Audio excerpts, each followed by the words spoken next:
કે ગુરુ ગોવિંદ દોનો ખડા इसके लागू पाय तो बिल्हारी मारा गुरु देवनी એમને બનાવ્યું ગોવિંદનું મિલન એવા ગુરુ ગણો કે શિક્ષક ગણો સમસ્ત ઓબીસી સમાજની ચિંતા કરી પ્રાણારૂપ ગણો એવા બાબુભાઈ દેસાઈનું સન્માન કરવા માંગુ છું. દીકરીની ચિંતા કરી અને અમારા સુધી વાત પહોંચી. સૌથી પહેલા આપનું સન્માન કરવા માંગુ છું એમના કાર્યોનું, એમની વિચારધારા.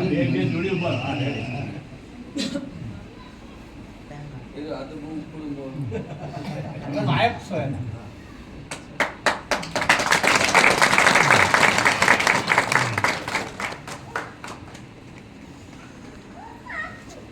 ઘણી બધી વાતો થઈ છે. અગાઉ તમારા વાયડ ગામમાં મેં તારીખ વચન આપી દીધા કે વાતો નહીં, ભાષણ નહીં, વચન નહીં, સીધું કામ બને. અમે ભગવાન ઇન્દ્ર નથી કે લક્ષ્મી માતાની કોઠીઓ ભરેલી નથી, પરંતુ અમારી વિચારધારા શુદ્ધ, સાત્વિક અને સાચી. જેટલું બને એટલું બોલો અને ભૂખ હોય એટલું જમો અને વર્તાય એટલું રોધો. કંઈક મનુષ્યના જીવનનો ધર્મ છે. ખૂબ ખૂબ અભિનંદન ફરીવાર આલું છું બાબુભાઈ દેસાઈને કે તમે એક શિક્ષક તરીકે શિક્ષકની ભૂમિકા નિભાવી, એક ગુરુ તરીકે, અને સાથે સાથે બક્ષીપંચ સમાજની પણ ભૂમિકા નિભાવી અને ઠાકોર સમાજની દીકરીને ભણાઈ ગણાઈ કે હોમિયોપેથી એડમિશન લેવડાવ્યું અને એની ફી ભરવામાં તકલીફ પડતી હતી. તો અમારી ટીમમાં ડૉક્ટર મનોજભાઈ ઠાકોરને તમે ફોન કર્યો, મનોજભાઈ ભવજીજીને કર્યો, ભવજીજીએ મને કર્યો, મેં આખી ટીમે અમે ચર્ચા કરી. ટીમે ચર્ચા કરીને અમારી જેટલી કેપેસિટી હતી એટલું અમે નક્કી કર્યું અને સદારામ બાપુને યાદ કર્યા અમે સ્વર્ગમાં કે બાપા તમે આખી જિંદગી આ સમાજ પાછળ વ્યસન મુક્તિ સમૃદ્ધ સમાજનો સંદેશો આવ્યો, તમે સ્વર્ગમાં જતા રહ્યા આપણા સમાજનું કંઈ ધારી નાખ્યું.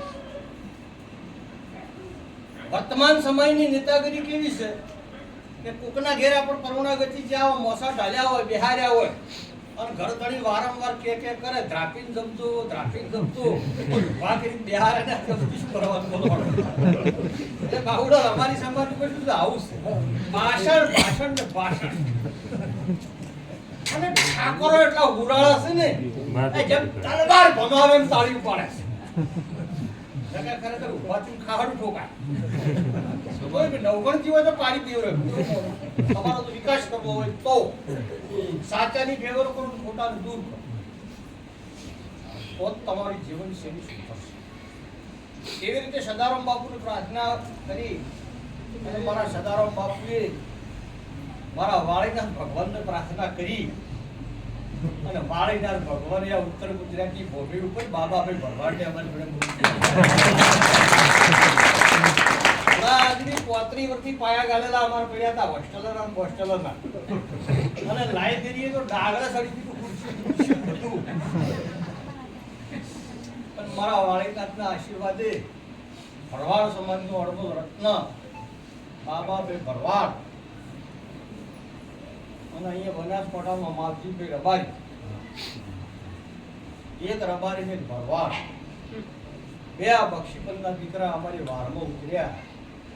ભારત દેશમાં ના આવી લાઇબ્રેરી પાટણમાં ચાલે છે. કોઈ પણ દીકરીને આવું હોય તારી સાથે ફ્રીમાં છે. હા, કોઈની મુલાકાત લીધી છે લાઇબ્રેરીની?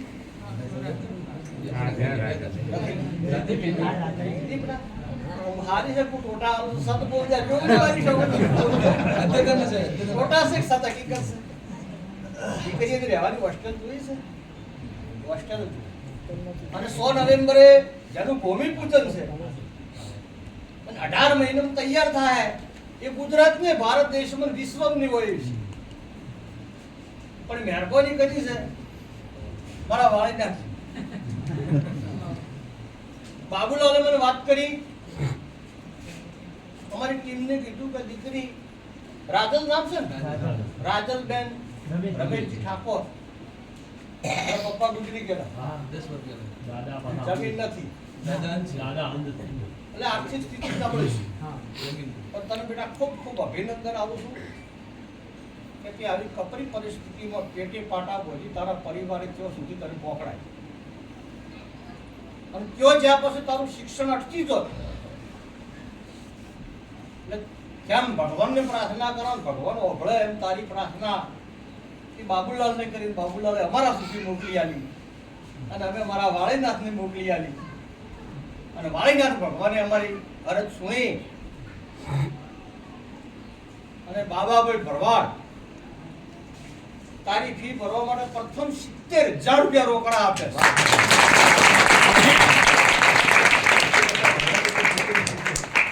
70,000 બાબાભાઈ ભરવાડ રોકડા આવે છે. 10,000 રૂપિયા અમારા મનોજભાઈ ઠાકોર રોકડા આવે છે.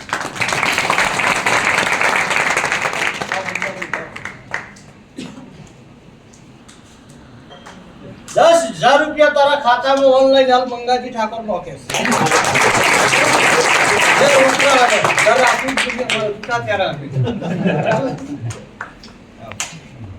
ઠાકોર સમાજને હું વિનંતી કરું છું, પ્રથમ એક સમાજના દીકરા તરીકે કે ગુજરાતમાં આવી દીકરીઓની વેદના ઓળખ તો ઓખમડી ઓછું આવી જાય, જેની ગુજરાતમાં 2.5 કરોડ વસ્તી હોય,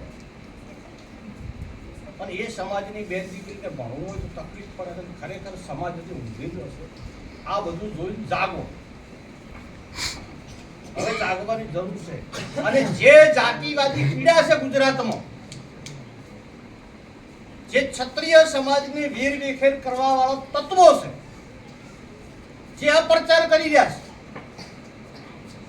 કે આ પાલવી ઠાકોર છે ને 42 ઠાકોર છે. બાબુલાલા દીકરીનો ફોન આવ્યો તો અમે પૂછ્યું તું કે દીકરી 42 છે પાલવી છે, આ મંગાજીએ મને પૂછ્યું છે આ દીકરી 42 છે પાલવી નહીં, દિનેશજી ઝાલાએ પૂછ્યું નથી, ઓમને પૂછ્યું નથી, ઓમને પૂછ્યું નથી. તો આવું ઝેર શું કેમ રેડો છો? તમારે સગું વાલું સગપણ જે સામાજિક વ્યવહાર હોય ગોળમાં કરો, પણ એક ક્ષત્રિયનો દીકરો તો દીકરી અને ગાય માટે જેનો મસ્તક આપી દીધો છે, પાદરમાં પાળિયા ઉભા છે. કોઈ દીકરીની જાતિ જ ના હોય એવું માનું છું. કોઈ પણ સમાજની દીકરી હોય એનું રક્ષણ કરવું